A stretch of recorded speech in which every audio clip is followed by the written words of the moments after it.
Why do we do Upyri? That's something to think about. Why?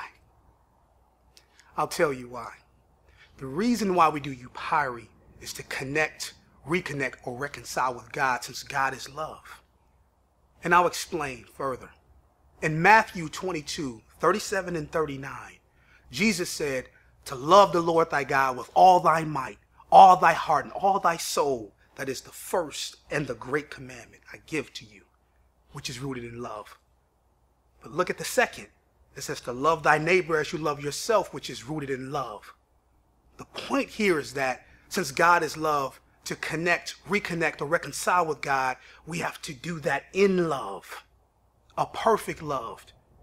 And that's something that God has provided to me, is 7 steps, 7 lessons. And it's not the Holy Grail or the 10 Commandments, but these 7 steps allow us to connect, reconnect, and reconcile with God. It provides a pathway. These 7 steps are the foundation for everything we do here, the universe we create. And you'll see that as you start going through the character creation packages, the culture that we operate in, everything. The first characteristic is confession. And what confession allows us to do is to confess our insecurities to God and trusted individuals. And what this does is allows us to walk in peace. In which the second is sacrifice. When I say sacrifice, I'm not saying kill yourself, but the old characteristics have to be removed, and we have to create or build new characteristics.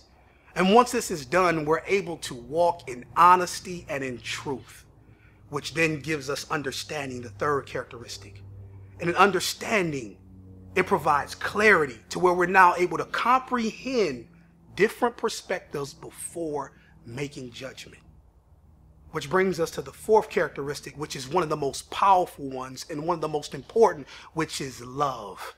And love allows us to show compassion to others.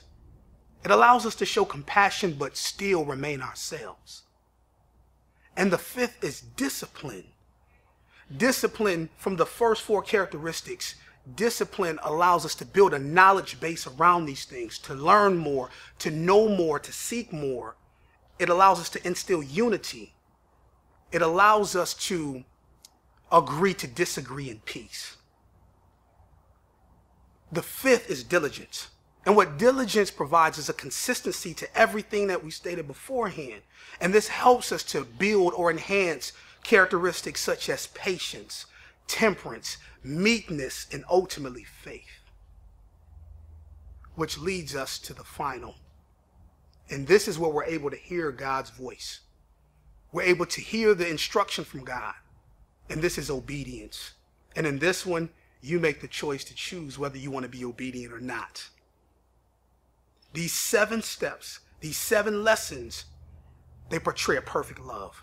And what they allow us to do is to connect, to reconnect, reconcile with God by changing ourselves first. Because once God works in us to change ourselves, we then can impact and influence and change our environment. This is confirmed through 1 John 4:18, where it says, a perfect love casts out all fear. He that fears is not made perfect in love. And it concludes with love, a perfect love. To operate, to connect, to reconnect, to reconcile with God, we have to operate in a perfect love. These 7 steps give us a pathway to that. And from that point, the decision is yours. And that's what we're doing, is presenting this to you to make the decision, not to beat you over the head with religion or to tell you what you should do, because that's what God gives us free will for. This is the reason why we do Upyri.